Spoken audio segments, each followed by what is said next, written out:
Hello viewers. What's happening throughout the world is making a lot of us feel sad because we are not sure what's happening with our job, with our everyday situation. People are losing their loved one. So there's a lot of uncertainty. And some of us, we can't put a name to our feelings, our thoughts.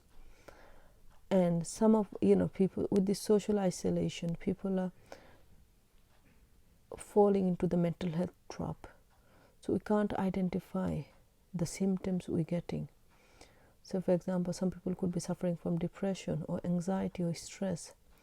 So as a therapy, I normally, when I see my client, I use this case formulation, CBT case formulation as assessment tools to find out their presenting issues. So I go through this case formulation with my client to find out their situation.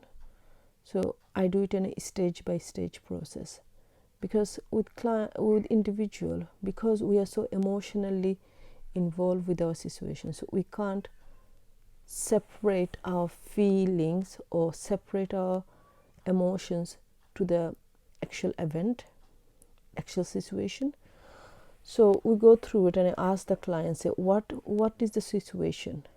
So I ask them to describe what's happening at the time when you felt like this.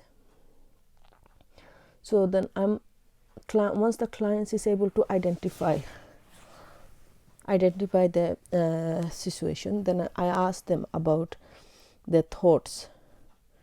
So the client could be going through thoughts of negative thoughts, and these negative thoughts could be, why is this happening to me?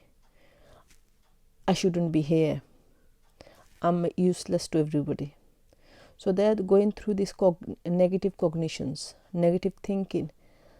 Then once we identify those thoughts, then we go into the next stage of finding out their moods and their feelings.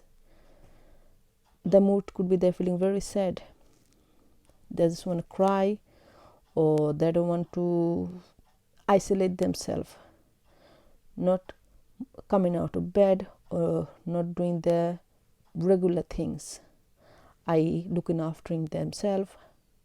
So they are getting caught up with their feelings and moods. Once we identify their moods and feelings, then we ask them to identify their behavior. How they're behaving. Are they withdrawing themselves from others, like social interaction? Are they talking to anybody? And are they able to keep themselves safe? And so the behavior we're identifying is how they are behaving. Are they doing their normal behavior? Then once we find out their behavior, we go into the physical sensation, the bodily feelings. So these bodily feelings could be like somebody's feeling with a depressed, they could be feeling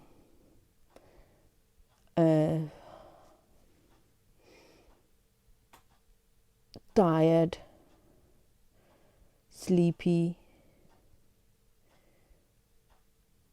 So then once they identify their physical body feelings, then we go, then we can find out. Once we found out those feelings, we can do something about it.